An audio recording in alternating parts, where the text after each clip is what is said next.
Olá, pessoal do 10º período do curso de Direito, da disciplina de Direito Internacional Privado. Hoje a gente está aqui para fazer uma pequena revisão com vocês em relação à avaliação da segunda unidade. Primeiramente, eu quero pedir a vocês que não deixem de responder essa prova sem assistir esse vídeo, sem prestar atenção nas instruções da prova que a gente vai repassar aqui. Muita gente. Foi bem interessante na primeira unidade, porque muita gente tirou nota boa, excelente, 10. Por exemplo, vamos dizer que 60% na média tiraram 50 a 60%, dependendo da turma, tiraram nota 10. Mas, assim, de 20 a 30% de cada turma tiraram nota abaixo de 7. E muitos desses que tiraram nota abaixo de 7, eu notei que eles não prestaram atenção nas instruções que a gente repassou de como responder a prova. Então eu peço a vocês que avisem aos colegas para que não deixem de responder essa prova sem assistir esse vídeo. Então vamos repassar primeiramente as instruções. Escolha e disserte sobre um dos temas abaixo. A avaliação totalizará 10 pontos. Então vocês vão escolher um tema apenas de dissertação. Segundo, para os alunos que integraram grupos de seminário nesta unidade, a nota será dividida por 2 e acrescida com a obtida nos seminários. Os seminários são obrigados. Todos vocês são obrigados a fazer os seminários, seja na primeira ou seja na segunda unidade, tá? Quem não fizer seminário vai ter a nota descontada aqui em 50%, a nota da prova, de todo jeito.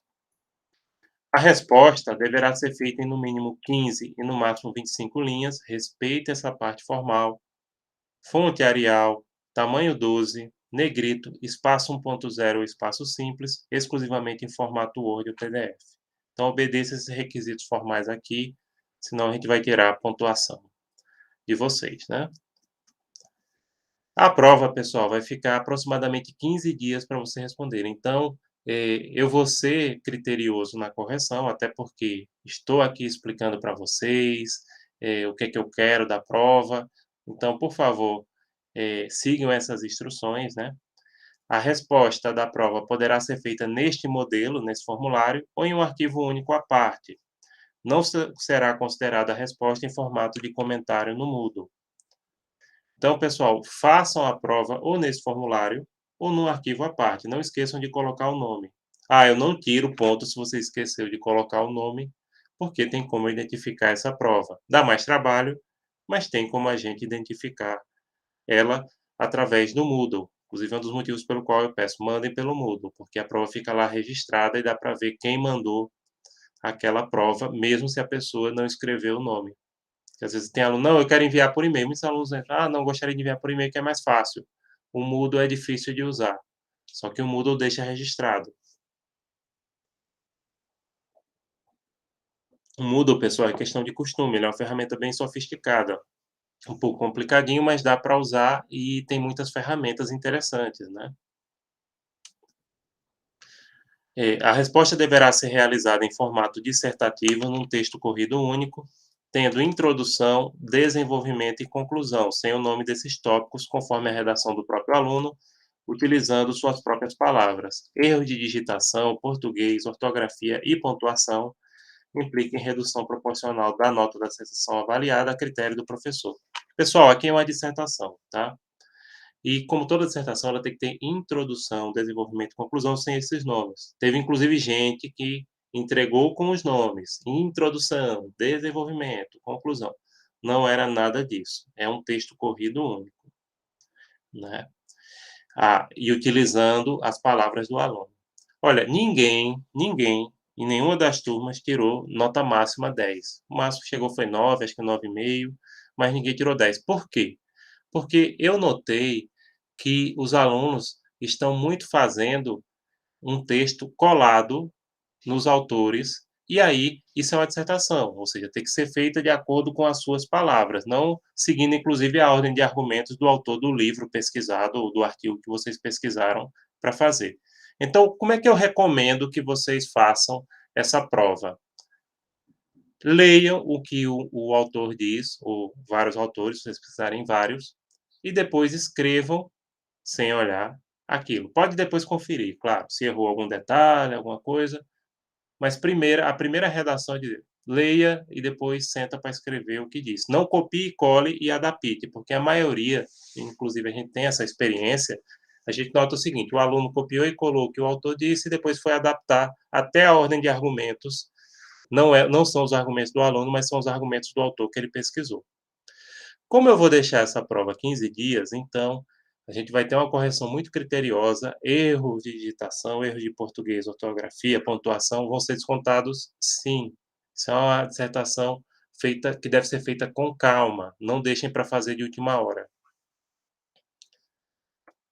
Respostas copiadas total ou parcialmente de prova de outros estudantes, de livros, da internet ou de quaisquer outras fontes serão punidas com redução total ou proporcional da nota da dissertação avaliada a critério do professor. Nós tivemos poucas cópias total ou parcial, lembrando que plágio não é só cópia total, se for parcial também é plágio, mas tivemos. A gente teve caso excepcional, né, acho que foram 2 casos, de alunos que copiaram um artigo de 5 páginas do Juiz Navegante, e nesse caso aqui, como a gente vai falar, não é uma referência de boa qualidade. Não estou dizendo que todo artigo do Juiz Navegante, do âmbito jurídico, Juiz Brasil, são de má qualidade, porém, tem muita coisa que realmente é questionável. E outra, pessoal, vocês na biblioteca digital da ACES, vocês têm acesso a referências de excelente qualidade e atualizadas. Não tem por que pesquisar em outras fontes. Teve gente que inclusive reclamou: na última hora, no último dia, a biblioteca ficou fora do ar. É uma falha. Só que também é uma falha na medida que você tem 15 dias para fazer uma dissertação, deixar para responder somente na última hora. Então, pessoal, procurem livros e referências de excelente qualidade que vocês têm disponíveis na nossa biblioteca digital, tá? Não copiem, outra coisa, não emprestem a dissertação de vocês. Dissertação é uma coisa que tem que ser feita conforme a redação pessoal. Quer ajudar um colega que está em dificuldade? Pode ajudar? Pode sim. Passe uma bibliografia para ele, mas não emprestem, porque infelizmente diminuiu, né? Mas tem ocorrido também isso. Um aluno pede para. Deixa eu ver como é que você respondeu. Muda alguma palavra e entrega a mesma dissertação do colega. Então, quer ajudar o colega, ajude de forma inteligente para vocês e para ele, de forma produtiva. Nesse momento difícil, todos nós devemos ajudar, mas saber como ajudar. Citações diretas não são permitidas, mesmo da legislação nacional e internacional. Citações indiretas são permitidas desde que mencionado expressamente o nome do autor, ou entidade e ano da publicação. Citação direta é aquela que você copia literalmente o que foi dito, seja pelo autor ou pela legislação. Não é permitido nem de autor e nem de legislação, tá? Citação indireta é aquela no qual você escreve com as suas palavras o que o autor disse. É permitido? Sim, é permitido, desde que seguir essa regra da citação, né? O que vocês não devem fazer é um texto que siga até a ordem de argumentação, a citação indireta do autor, o que é o que ocorre na maioria dos casos. Oitavo, caso mais de um tema de dissertação seja realizado, realize somente a primeira resposta a gente vai considerar. Então, só respondam um tema, tá? Dos 4 temas que a gente está dando aqui para vocês. Esta avaliação deverá ser entregue unicamente através do Moodle, não sendo admitido por e-mail ou redes sociais em nenhuma hipótese. Pessoal, o Moodle ele registra, inclusive para fins institucionais, que vocês entregaram a prova. Então, por e-mail é uma coisa que você pode perder. Tem aluno que insiste, não, porque tem professor A ou B, recebe por e-mail. Eu não recomendo nem a professor A e B que envie por e-mail, porque fica sem registro.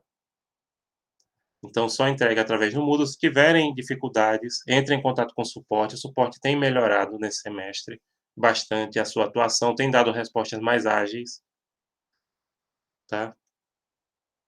Décimo, no caso de utilização de referências além da sugerida, citar expressamente no final do trabalho conforme a BNT. Citem expressamente se vocês utilizarem outras referências. Não usem referências de má qualidade ou que tenha, por exemplo, no site referência de má qualidade. Tem gente que prefere buscar tudo no Google, né? Aí utiliza esses sites que tem alguns artigos que são interessantes, mas outros não, como por exemplo, Juiz Navegante, Âmbito Jurídico, Juiz Brasil. Gente, vocês têm referências de muito melhor qualidade do que qualquer um desses sites. Utilizem elas. E outra, citar referência não é só colocar o link na internet não, tem que fazer a citação completa nos termos da ABNT. E 11º, a desobediência às normas contidas nessa instrução pode levar à redução total ou proporcional da nota a critério do professor. Então obedeça essas instruções, não deixem de fazer a prova vendo essas instruções e,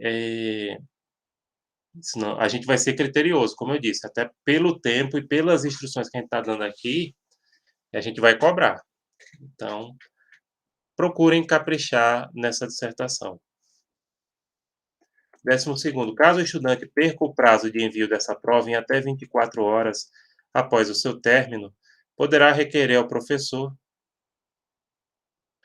uma segunda oportunidade sem custos, né, através do nosso e-mail adicional. A avaliação vai seguir o mesmo modelo, porém não tem opção de escolha de tema dissertativo. Após esse prazo de 24 horas, né, deve ser solicitada a segunda chamada de acordo com as normas adicionais. Pessoal, a gente vai continuar permitindo a avaliação de segunda oportunidade. Eu pensei até em acabar com ela, mas como já é o costume, vocês já estão acostumados, vamos continuar permitindo. Pode pedir, desde que em 24 horas após o término desta prova. Depois disso, tem que pedir segunda chamada e requerer pagar a taxa nos termos adicionais. Então, quais são os temas de dissertação? Primeiramente, teve gente que confundiu isso. Em negrito, pessoal, o tema de dissertação tem que ser feito em relação ao que está em negrito. O que está em parênteses sem negrito é o assunto do onde ele é retirado. Então, o primeiro tema de dissertação aqui é principais limites para a aplicação do direito estrangeiro no Brasil. É um assunto do ponto 5, conflito de leis no espaço e aplicação do direito estrangeiro. O que eu quero que vocês dissertem é sobre o que está em negrito. Teve muita gente que confundiu isso. Então, aqui eu quero que vocês falem sobre os limites para a aplicação do direito estrangeiro no Brasil, que basicamente são alguns princípios, né? Explique, nem todos estão previstos na LINDB, é uma dica que a gente dá, né? O rol da LINDB não é taxatório, não é taxativo, é só exemplificativo, né? Esse rol que é trazido na LINDB. Então, aqui vocês podem citar todos e falar sobre os principais, é o que eu recomendo. O segundo tema é a adoção da apostila de Haia pelo Brasil. É assunto do ponto 5 também, conflitos de leis no espaço e aplicação do direito estrangeiro. Esse assunto, pessoal, ele é uma novidade que foi trazida, né? Inclusive, eu recomendo que vocês olhem no site do CNJ, tem o link lá no final da dissertação. Quais foram as vantagens que a adoção dessa Convenção da Apostila de Haia trouxe para o Brasil? O que ela trouxe de novidade para o direito brasileiro que não existia antes? E aí, a gente já coloca que é em relação à questão de legalização de documentos obtidos no exterior ou para enviar do Brasil para outro país, né? O Brasil demorou muito para adotar essa apostila de Haia e ela facilita bastante nessa questão de regularização de documentos, tanto para você enviar para outro país quanto para você receber. Mas aí eu quero que vocês expliquem os detalhes. Terceiro, a propriedade de bens imóveis no exterior. É assunto do ponto 6, bens e obrigações no direito internacional privado.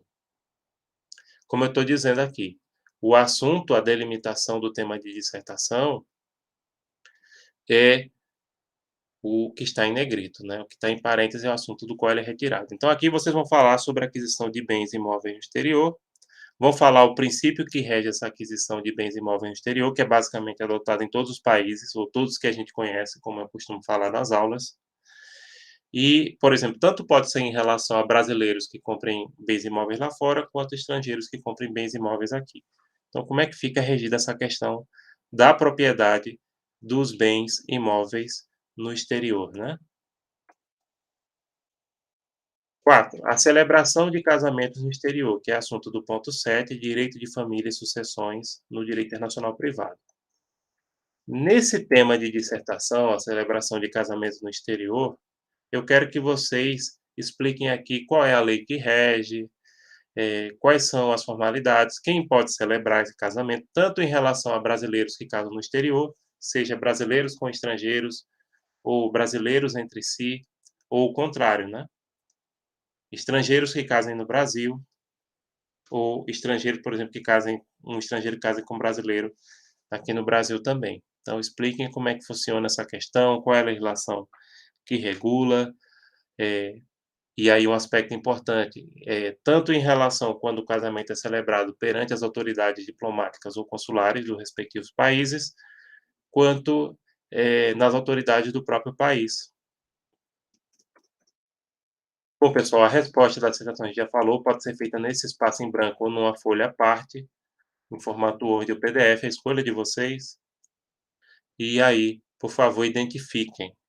Eu não vou tirar ponto de quem não identificar, porque no Moodle a gente tem como conferir quem mandou a prova, mas ajuda o nosso trabalho, ajuda o professor. Então, referências sugeridas, pesquisem preferencialmente essas referências aqui. Evitem usar sites que não são tão confiáveis, mas que vocês muitas vezes optem pelo fácil acesso. Então, primeiramente, a Lei de Introdução às Normas do Direito Brasileiro, a LINDB.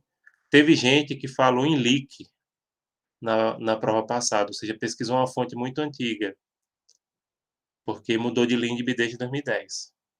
E muitos de vocês em 2010 ainda eram crianças, né? O Conselho Nacional de Justiça, o site sobre a questão da apostila de Haia, recomendável. O livro do Floresval Deloma, atualizado por Augusto Jäger Júnior, Curso de Direito Internacional Privado da Editora Forense. O livro do Dollinger, atualizado pela professora Carmen Tibúrcio. E o livro do Mausuoli, que inclusive tem edição 2021. Mas os três são atualizados, os três estão disponíveis na Biblioteca Digital da SES. Não precisa vocês procurarem referências velhas e de má qualidade na internet. E pronto, pessoal, é isso. Boa sorte para vocês. Primeiramente, quero desejar boa sorte, boa formatura para vocês. Eu estou aqui para ajudá-los, viu?